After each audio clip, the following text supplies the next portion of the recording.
Hi అండి, అందరికీ నమస్కారం. మరి కాలభైరవ స్వామి మనందరికీ తెలుసు కదండి. ఈ కాలభైరవ స్వామి పుట్టుకకు కారణం ఏమిటి అనే విషయాన్ని, అలాగే ఈ కాలభైరవ అష్టమి ఎప్పుడు జరుపుకుంటాము అనేది మనం ఈ వీడియోలో తెలుసుకుందాము. కాలభైరవ అష్టమి లేదా మహాకాలభైరవ అష్టమి కాలభైరవ భగవానుడికి అంకితం చేయబడిన అత్యంత పవిత్రమైన రోజే ఈ కాలభైరవ అష్టమి. ఈ కాలభైరవాష్టమి మనం మార్గశిర మాసంలోని శుద్ధ అష్టమి రోజు జరుపుకుంటాము. ఇది శివుని స్వరూపం. కాలభైరవుడు కాలదేవుడు. కల్ అంటే సమయం మరియు భైరవ అనేది శివుని యొక్క స్వరూపం. మహాకాళేశ్వరుని రూపంలో ఉన్న శివుడు ఈ రోజున బ్రహ్మదేవుని యొక్క 5వ తలను నరికి తపస్సు చేశాడని పురాణాలు చెబుతున్నాయి. మరి బ్రహ్మ 5వ తలను నరికివేయడానికి గల కారణానికి సంబంధించిన అనేక ఇతిహాసాలు ఉన్నాయి. ఒక పురాణం ప్రకారం త్రిమూర్తులు బ్రహ్మ, విష్ణు మరియు శివుడు ఒకప్పుడు ఎవరు అత్యంత శక్తివంతుడనే దానిపై వాదనలు జరిగాయి. శ్రీ కాలభైరవ స్వామి ఆవిర్భించిన మార్గశిర శుద్ధ అష్టమిని కాలభైరవాష్టమిగా పిలుస్తారు. ఈ కాలభైరవ స్వామి పుట్టుకకు సంబంధించిన ఆసక్తికరమైన కథ శివపురాణం చెబుతుంది. ఒకసారి శివబ్రహ్మలు మాట్లాడుకుంటున్నారు. ఆ మాటలు కాస్త వాదోపవాదాలుగా మారాయి. బ్రహ్మదేవుడు, నేను సృష్టికర్తను, పరబ్రహ్మ స్వరూపుడను, నేను చెప్పినట్లుగానే మీరంతా నడుచుకోవాలి అన్నాడు. దానికి శివుడు సమ్మతించలేదు. దాంతో వారి మధ్య వాదం పెరిగింది.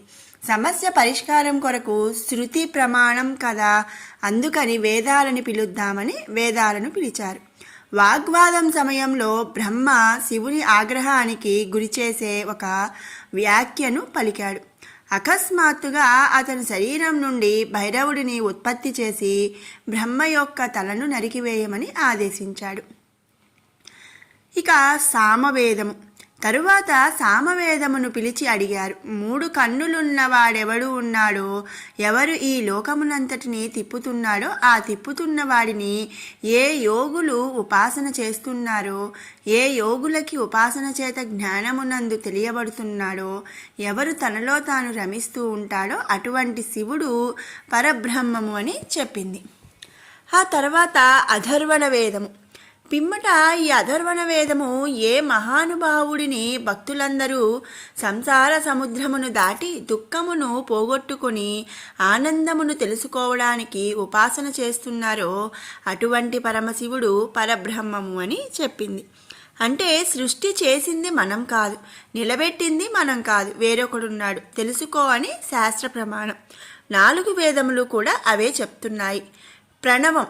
ఇప్పుడు ప్రణవాన్ని పిలిచారు. అప్పుడు ప్రణవం ఎవడు నిరంతరము శక్తి స్వరూపముతో క్రీడిస్తూ ఉంటాడో, శక్తి ఆయనను విడిచిపెట్టి ఉండదో, శక్తిస్వరులై ఉన్నారో అటువంటి శక్తీశ్వరుడై ఆ శక్తి ఆయనతో, ఆయన శక్తితో విడివడకుండా కలిసి ఉంటారో అటువంటి పార్వతీ పరమేశ్వరులు, పార్వతీ వామార్ధ భాగమునందు ఉన్న శంకరుడే పరబ్రహ్మము అని చెప్పింది.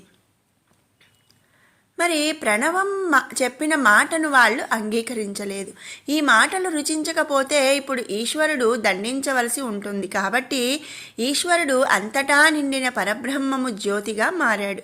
జ్యోతి సాకారం అయింది. సాకారమును చూసినప్పుడు విష్ణువు ఊరుకున్నాడు. కానీ బ్రహ్మ, నీవు ఎవరు? నువ్వు నా 2 కనుబొమ్మల మధ్యలో నుంచి పుట్టిన రుద్రుడవు, నన్ను స్తోత్రం చేయి అన్నాడు.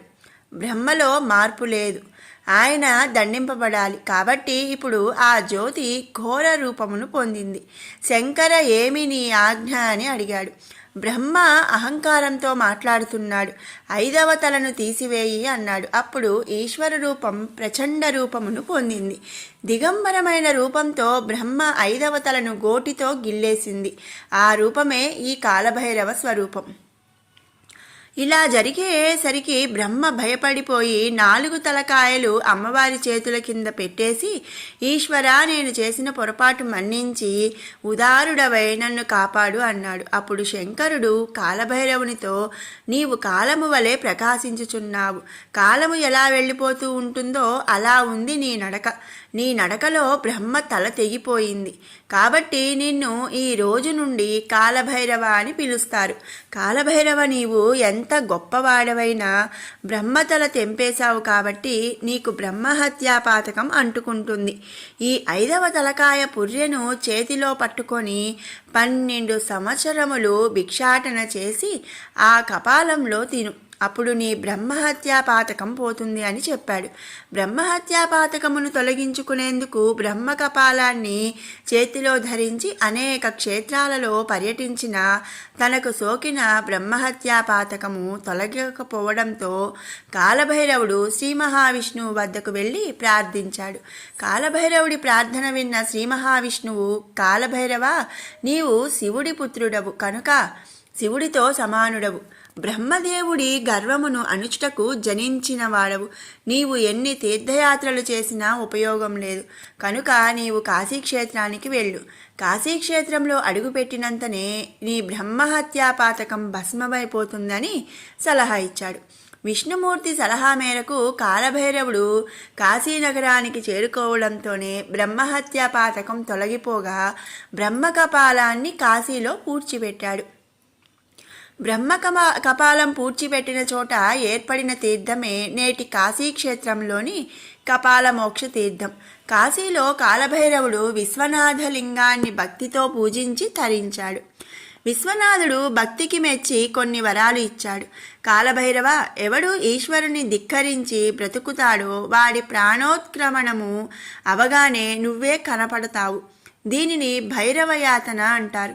అప్పుడు జీవుడు నిన్ను చూసి హడలిపోతాడు. కానీ ఎవరు నీ గురించి వింటారో శివాలయమునకు వచ్చినప్పుడు ఎవరు కాలభైరవుడి యందు శిరసు వంచి నమస్కరిస్తారో వాళ్ళ పాపమును నీవు తీసివేయి. అలా తీసేసి శక్తిని నేను నీకు ఇచ్చాను కాబట్టి నిన్ను అమర్ధకుడు అని పిలుస్తారు. ఇక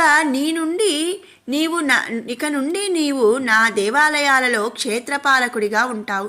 భక్తుల పాపములను నీవు తీసేసి వాటిని నువ్వు తినేయి. నువ్వు పాపములను తినేసి వాళ్లను రక్షిస్తావు కాబట్టి నీకు పాపభక్షకుడు అనే పేరుని ఇస్తున్నాను.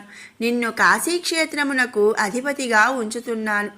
నీ అనుగ్రహం ఉన్నవాళ్లే కాశీక్షేత్ర ప్రవేశం చేస్తారు అని చెప్పాడు. మనల్ని కాశీక్షేత్రంలోని కాలభైరవుడు ఆ క్షేత్ర ప్రవేశానికి అనుమతించిన క్షేత్రపాలకుడు కనుక, అయ్యా, నాకు లోపలికి ప్రవేశింపచేసి నా పాపములను దగ్ధం చేశావు కాలభైరవ అని ఆ మహానుభావుడికి ఇంటికి రాగానే కృతజ్ఞతాపూర్వకంగా కాలభైరవ పూజ అని చేసి ఇక నుండి మంచి పనులు చేస్తాను అని అన్న సంతర్పణ చేస్తారు. భైరవమూర్తి ప్రసన్నమూర్తి అయినాడని చెప్పడానికే ఆయన మెడలో ఒక గారెల దండ వేస్తారు. కాశీ సంతర్పణ చేస్తే తప్పకుండా వెళ్ళి ఆ ప్రసాదమును తీసుకోవాలి. ఇహలోకమునందు ఇప్పటి వరకు ఈశ్వరుడి పట్ల తాము చేసిన దూషణల ఫలితము ఎలా పోతుందని బెంగపెట్టుకున్న వాళ్ళ కోసం భైరవయాతన ఇక్కడే తేలికగా అనుభవింపజేస్తాడు. అందుకే హరిద్వార్, ఋషికేశ్ వెళ్ళిన వాళ్ళు మానసాదేవి ఆలయమునకు వెళ్తే బయటకు వచ్చేటప్పుడు ఒకసారి ఒంగోండి అని ఒక బెత్తం పెట్టి వీపు మీద కొడతారు. అది భైరవయాతన అని ఆ కర్ర టప్ అంటుంది. అక్కడితో పాపాలు పోతాయి. మరి విన్నారు కదండి కాలభైరవ స్వామి పుట్టుకకు కారణం ఏమిటి, అలాగే కాలభైరవ స్వామి ముఖ్య విశిష్టత ఇవన్నీ కూడా మనం తెలుసుకున్నాం కదండి. మరి మీకు ఈ వీడియో నచ్చినట్టయితే లైక్ చేయండి, షేర్ చేయండి. అలాగే మరిన్ని ఇలాంటి అప్డేట్స్ కోసం మన ఛానల్ని సబ్స్క్రైబ్ చేసుకోండి. Thanks for watching.